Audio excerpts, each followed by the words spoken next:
What's the most wholesome con you've ever seen? When I moved into my new apartment, I didn't expect to meet someone like Mrs. Hendricks. She lived two doors down and introduced herself on my second day by handing me a plate of oatmeal cookies and asking, "You any good with computers, honey?" Over the next few months, I got to know her pretty well. She'd wave from her door every morning when I left for work, sometimes invite me over for tea, and always had these crazy stories that seemed too perfect to be real, but something felt weird about her. She constantly forgot to turn her hearing aid on when her landlord came by, pretended she couldn't remember dates on important paperwork, and once told me she didn't understand how to use the online rent payment thing. That last one ended with me helping her fake a screenshot that said the system was down. She just giggled and handed me more cookies afterward. One day, I was helping her carry groceries when I noticed a stack of mail on her counter. Her lease renewal was sitting right on top, and I could see it was marked final notice in red letters. That's when she told me the whole story. Turns out she wasn't technically allowed to live there anymore. Her lease had expired 8 months ago. Rent had gone up from $800 to $1,300, and her name wasn't even on the new contract. But instead of leaving like everyone else in the building, she'd been playing the system like a chess master. She showed me this whole folder of stuff she'd been doing, mailing checks with the wrong dates written on them, pretending to be different relatives over email when the office called. She even showed up to the leasing office once dressed as her twin sister, complete with a different wig and everything.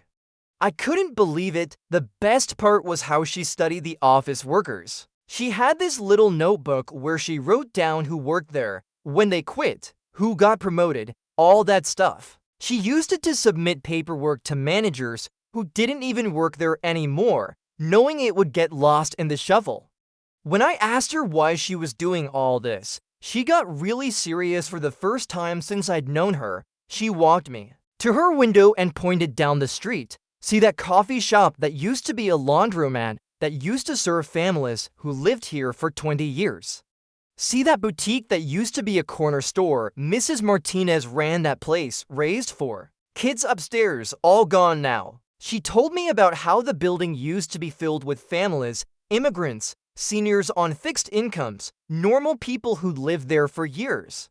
But once the renovation started, the rents tripled overnight. Everyone got forced out except her. So yeah, she said, charging $1,300 for a one-bedroom with no elevator and mice in the walls might be legal, but it sure ain't right. That's when I realized what she was really doing. This wasn't some scam for free rent, it was quiet resistance. She was the last person standing from before the whole neighborhood got gentrified, and she was fighting back the only way she could by being a sweet old lady who didn't understand modern technology.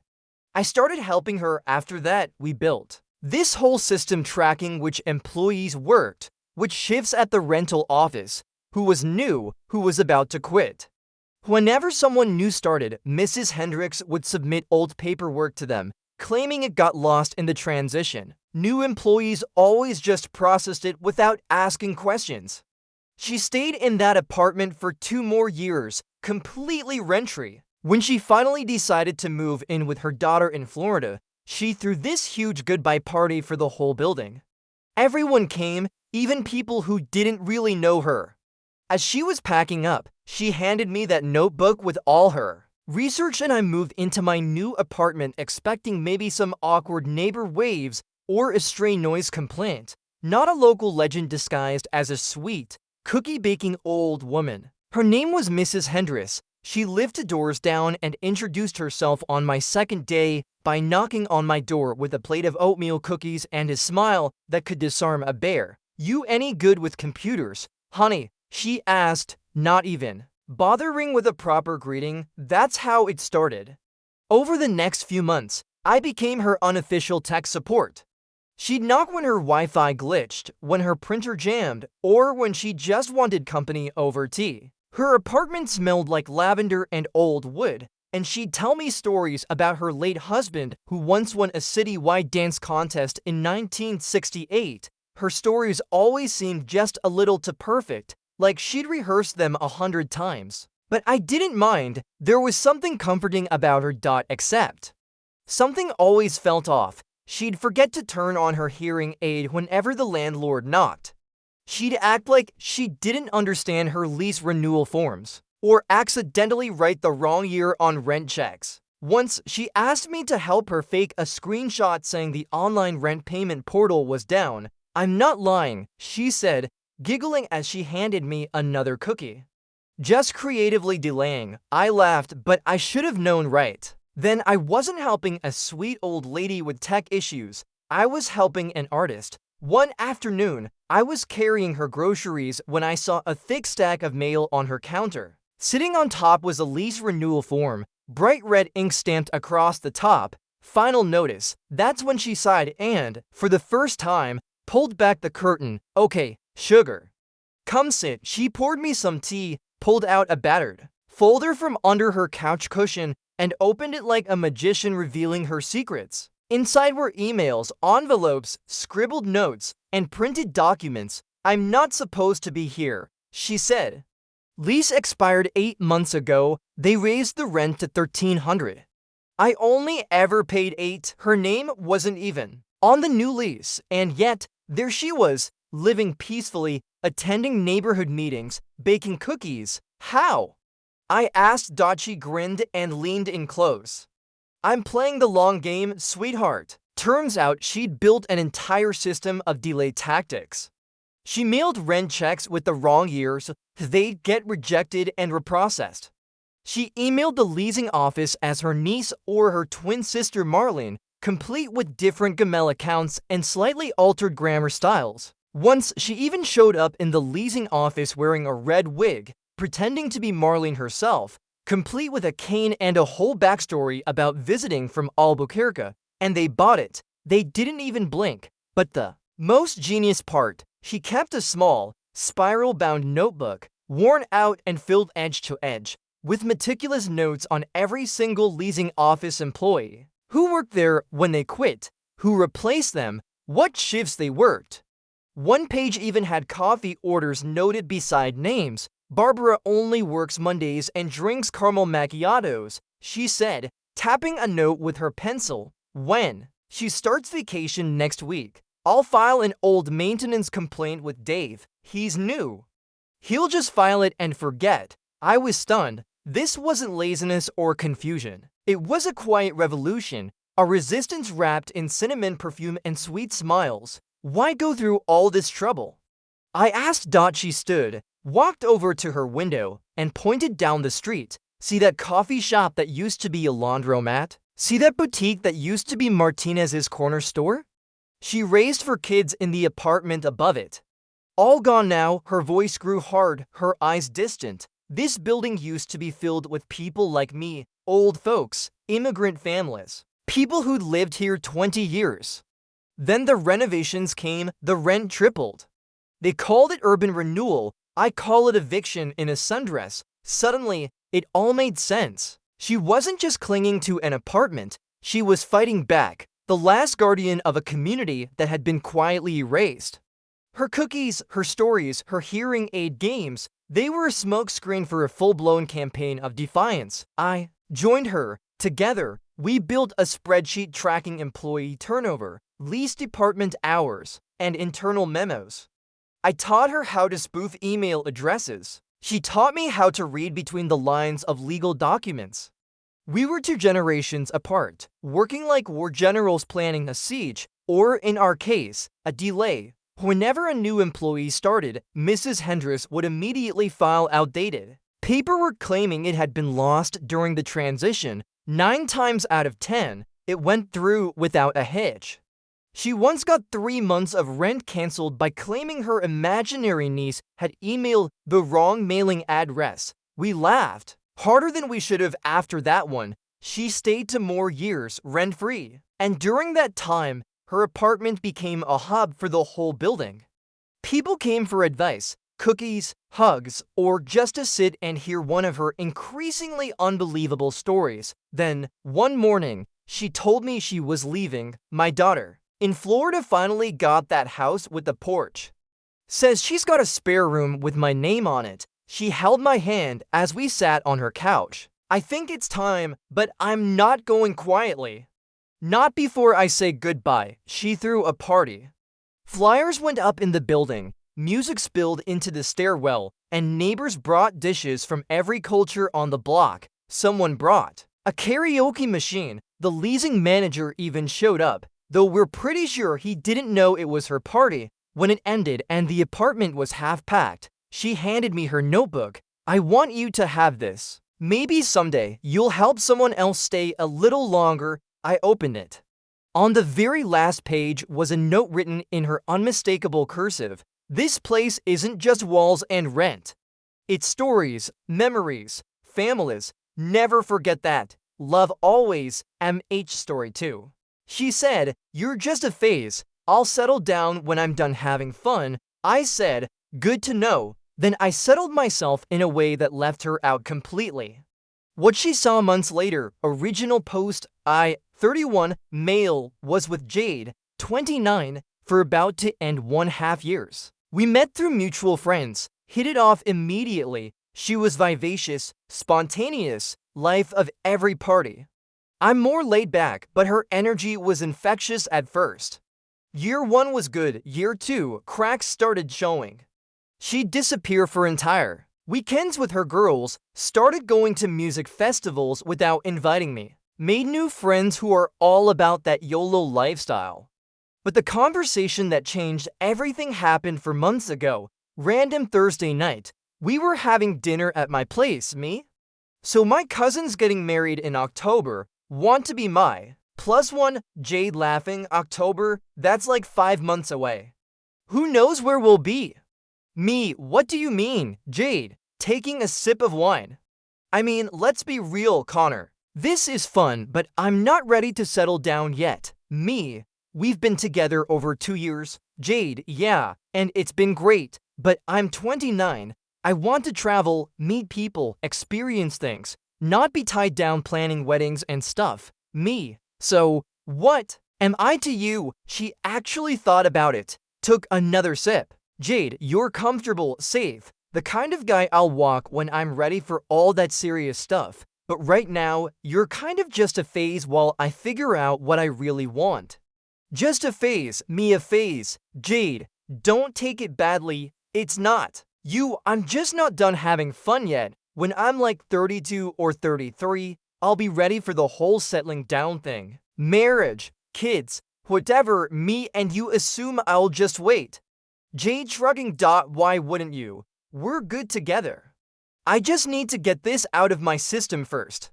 The casual cruelty of it, like I was a Netflix show. She could pause and come back. To whenever, me, good to know where I stand. Jade, don't be dramatic. I'm being honest, most guys would appreciate that. Me, you're right. I do appreciate the honesty. She smiled, thinking she'd handled it well. Went back to scrolling her phone, looking at some influencer's Bali trip. That night, I made a decision. If I was just a phase, a placeholder, then I'd act accordingly. No drama, no begging, just practical adjustments. Started that weekend. She wanted to go to some rave.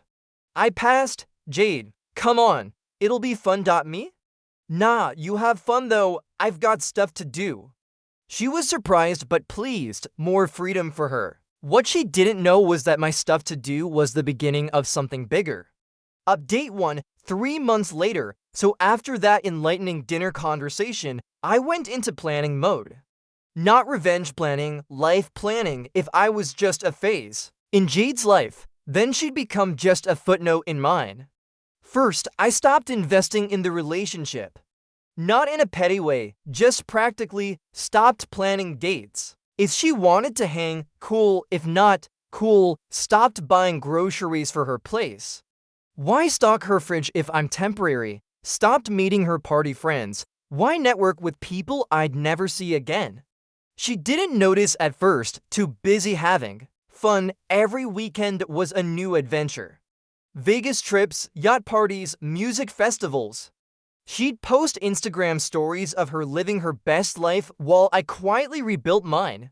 I started taking that woodworking class I'd always wanted to joining a hiking group that met Saturday mornings when she was over volunteering at a local youth center teaching kids basic coding, getting back in touch with old friends I'd neglected. But the big move, I started looking for a who's I'd been saving for years, and if I wasn't waiting for us anymore, why not invest in my future? Found a great fixer-upper in a nice neighborhood, 3 bedrooms, 2 baths, huge backyard. Needed work but had incredible bonds. Put in an offer without mentioning it to Jade. She was at Coachella when I closed on it. Jade texting from the festival, Mrs. Yu, me. Have fun, started renovations immediately. Spent weekends tearing out old cabinets, refinishing floors, painting walls.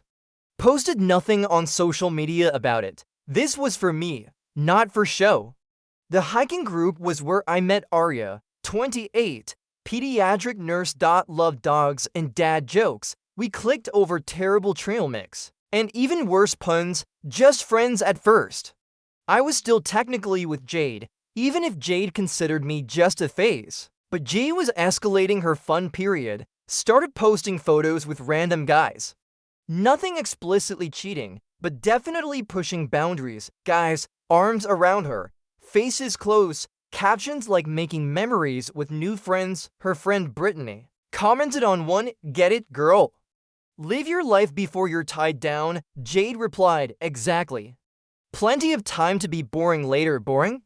That's what settling down with me represented. Boring. Cool. Message received. The moment that changed everything came in month 3. Jade was at another festival, Burning Man. This time I was at the youth center teaching Python basics when one of the kids' moms came to pick him up. "You're so good with them," she said. "Do you have kids?" "Not yet," I said. "Someday, though." "Your girlfriend's lucky. Guys who are good with kids are rare." I almost laughed. My girlfriend was currently in the desert, probably high on Molly, explicitly not wanting kids or anything boring like commitment. That night, I made a decision. Texted Jade, me, "Hey, we should talk when you get back."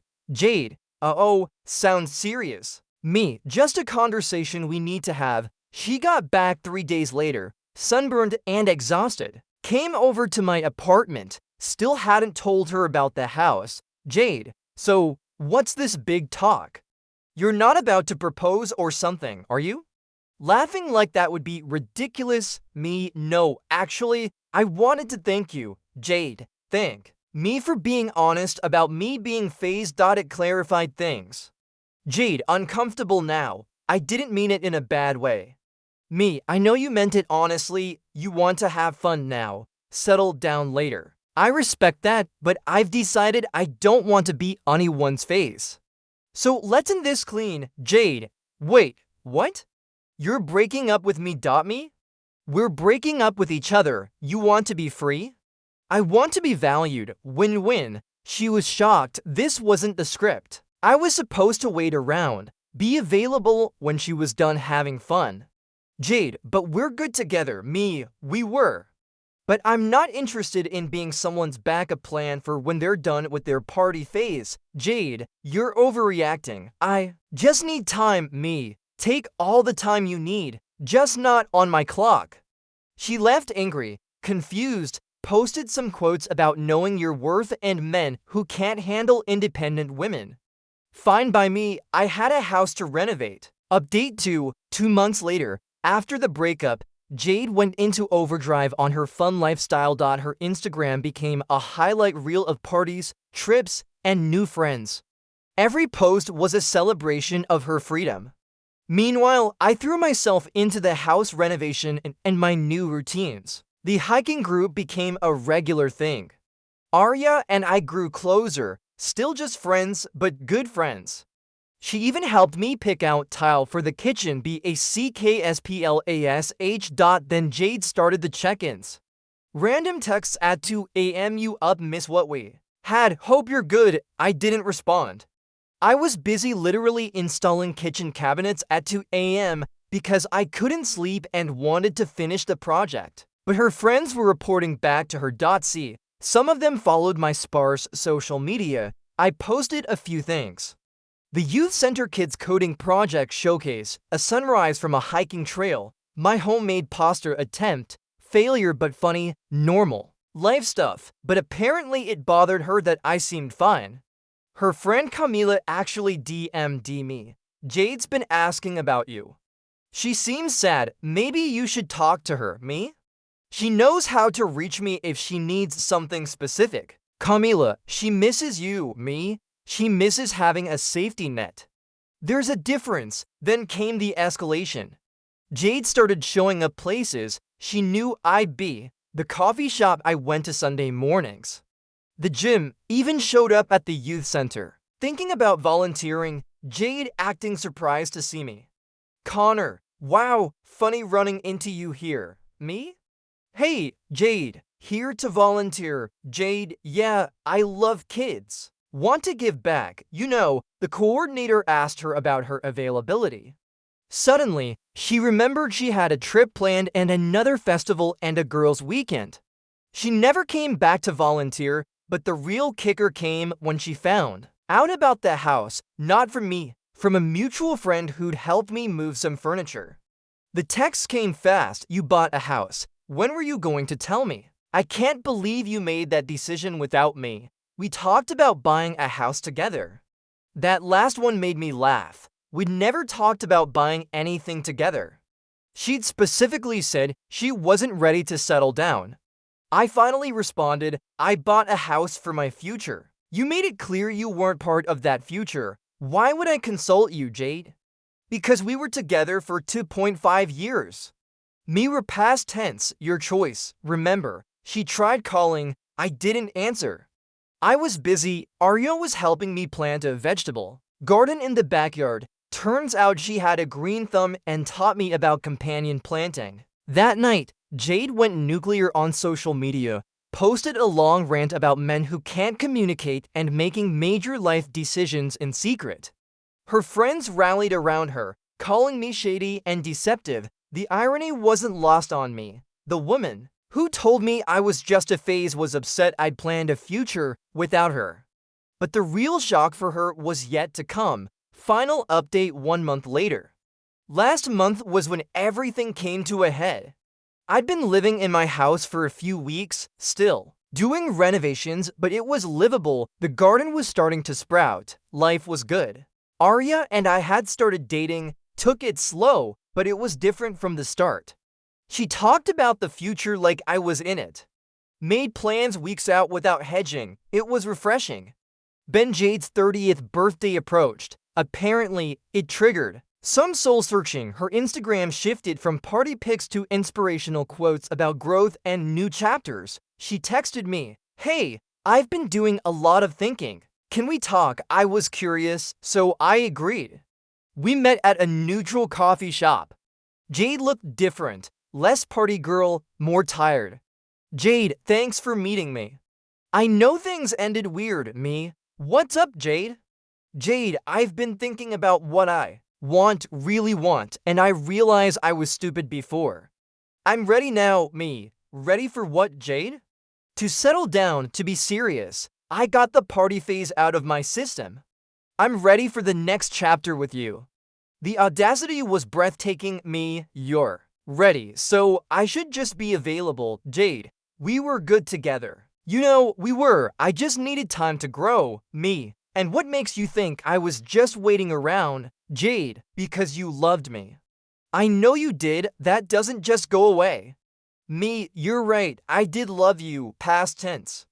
But you told me I was just a phase, so I acted accordingly. I didn't mean it like you meant it exactly like that. You wanted to have fun, party, experience things without me, then settle for me when you were done, like I was a retirement plan. That's not fair, me, isn't it? You literally said you'd be ready to settle down at 32 or 33, like I was supposed to just wait in storage until then. She started crying, not sad tears, frustrated tears. Jade, so what? You're punishing me? Is that what the house was about, to hurt me, me? The house is about building my future. A future you explicitly said you didn't want to be part of yet. I took you at your word, Jade. I see you with that girl on Instagram, the nurse. Is this about her, me, Arya? Her name is Arya, and no, this isn't about her. It's about me choosing to be with someone who doesn't see me as something to settle for later. That hit hard. She flinched. Jade, I never said settle for me. Settling down with me was what you do when you were done having fun. Your words, that means I was the safe, boring choice for after the party ended, Jade. So that's it, 3 years together and you just move on. Me too, and 1.5 years and you moved on first. You just expected me to stay in place while you did. She tried one more play. What if I'm pregnant? I almost laughed. Are you Jade? No, but what if I was me? Then we'd co-parent, but we wouldn't be together. That bridge is burned, Jade. She left angry, blocked me on everything. Posted more quotes about men who can't handle growth.